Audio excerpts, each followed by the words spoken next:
Antigua পার্টটা বাংলাদেশের জন্য মোটেই সুখকর হলো না। দুটো বড় দলের বিপক্ষে বাংলাদেশ কোনো প্রতিদ্বন্দ্বিতাই করতে পারেনি। অস্ট্রেলিয়া এবং ভারতের কাছে বাংলাদেশ হেরেছে খুবই বাজে ভাবে। বাংলাদেশ আবারও ফিরছে সেন্ট ভিনসেন্টে, যেখানে বাংলাদেশের সুখস্মৃতি রয়েছে, এবং নেপাল নেদারল্যান্ডসকে হারিয়ে বাংলাদেশ এখানেই আসলে সুপার এইট নিশ্চিত করেছিল। সেখানেই বাংলাদেশ সুপার এইটের শেষ ম্যাচে আফগানিস্তানের বিপক্ষে মুখোমুখি হতে যাচ্ছে। এখন কথা হলো যে শেষ ম্যাচটা অন্তত বাংলাদেশ জিততে পারবে কিনা। বাংলাদেশ এবারের ওয়ার্ল্ড কাপে এরই ভেতরে 3টা ম্যাচ জিতেছে, নেপাল, নেদারল্যান্ডস এবং শ্রীলঙ্কার বিপক্ষে। তবে ইন্ডিয়া এবং অস্ট্রেলিয়ার কাছে বাজেভাবে হেরেছে।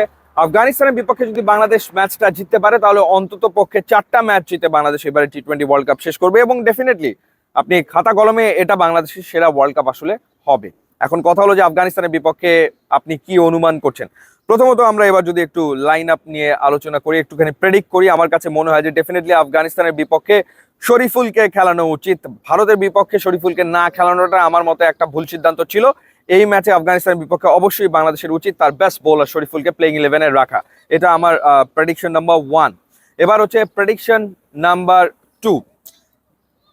ডেফিনেটলি কিছুটা স্লো ট্র্যাকে খেলা হবে সেন্ট ভিনসেন্টে, এবং সেই ক্ষেত্রে আসলে শেখ মাহাদিকে সেন্ট ভিনসেন্টে খেলানো হয়নি, খেলানো হয়েছিল এখানে অর্থাৎ অ্যান্টিগাতে। দুটো ম্যাচেই শেখ মাহাদি মোটামুটি ভালো বল করেছিলেন। সো আমার কাছে মনে হয় যে শেখ মাহাদিকেও আসলে প্লেইং 11-এ রাখা উচিত, শেখ মাহাদিকেও খেলানো উচিত, শরীফকে খেলানো উচিত, শেখ মাহাদিকে খেলানো উচিত। এবং একই সাথে আরেকটা পরিবর্তন করা জরুরি, সেটা হলো সৌম্য সরকারকে এই ম্যাচটা খেলানো উচিত। তানজিদ হাসান তামিমকে আমরা 3টা ম্যাচে দেখেছি, যার ভেতরে 2টো ডাক এবং আরেকটা ম্যাচে ভারতের এগেনস্টে তিনি শুরুটা পেয়েছিলেন, কিন্তু যে মাইন্ডসেটে তিনি ক্রিকেট খেলেছেন সেই মাইন্ডসেটে ক্রিকেট খেলে কিছু আসলে হবে না, এবং ওই 20-30 রানে আসলে টিমের কোনো কিছু যায় আসে বলে আমার কাছে মনে হয় না। তো সেই জায়গাটাতে লাস্ট ম্যাচটাতে সৌম্য সরকারকে আরেকটা সুযোগ দেওয়া যেতে পারে। ওয়েল, এবার যদি বোলিং এর ক্ষেত্রে প্রেডিক্ট করি, তাহলে আমার কাছে মনে হয় যে ডেফিনেটলি তানজিম সাকিব এবং রিশাদ বাংলাদেশের টপ 2 বোলার, এবং আফগানিস্তানের বিপক্ষেও তানজিম সাকিব এবং রিশাদ ভালো বল করবে। এই ম্যাচেও রিশাদ প্রবাবলি 2টো উইকেট নেবে, এবং একই সাথে এই ম্যাচেও তানজিম সাকিব প্রবাবলি 2টো উইকেট নেবে বলে মনে হয়। এবার যদি ব্যাটিং এর ক্ষেত্রে আসি, ব্যাটিং এ Najmul Shanto back to back 2টো ভালো ইনিংস খেলেছেন। আফগানিস্তানের বিপক্ষেও আমার মনে হয় যে নাজমুল শান্ত সেই রানে থাকবেন, রানে থাকা ধারাবাহিকতা ধরে রাখতে সক্ষম হবেন, এবং একই সাথে তাওহিদ হৃদয় সেন্ট ভিনসেন্টের উইকেটে ব্যাট করবেন বলে আমার কাছে মনে হচ্ছে। সো এই দুই ব্যাটারের ব্যাট থেকে 30+ ইনিংস আসার একটা সম্ভাবনা রয়েছে।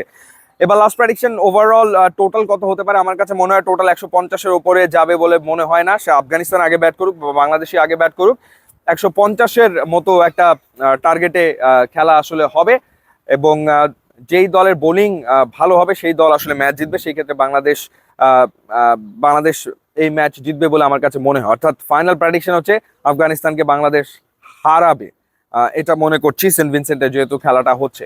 এবার আপনি কি মনে করছেন ডেফিনেটলি জানাবেন। আপনি চাইলেই প্রেডিক্ট করে পুরস্কার জিতে নিতে পারেন। প্রত্যেক ম্যাচ নিয়ে আপনি 10টা প্রেডিকশন করতে পারেন। সর্বাধিক প্রেডিকশন যার কারেক্ট হবে সেই আসলে পুরস্কার জিতবে, এবং সেই ক্ষেত্রে নগদের অ্যাপে গিয়ে খেলা হবে, নগদের সেগমেন্টে গিয়ে আপনি আসলে প্রেডিক্ট করতে পারবেন। কিন্তু মাথায় রাখতে হবে প্রত্যেকটা ম্যাচ শুরুর 1 ঘন্টা আগে কিন্তু উইন্ডো বন্ধ হয়ে যায়, তার আগে আপনার প্রেডিকশন আসলে কমপ্লিট করতে হবে। নিশ্চয়ই আপনারা গেমটা ভীষণ রকম উপভোগ করছেন, এনজয় করছেন। আমার ইউটিউব এবং ইনস্টাগ্রাম লিঙ্ক দেওয়া আছে, আপনারা যদি কষ্ট করে একটু যোগ দেন তাহলে খুবই খুশি হব। And thanks for watching.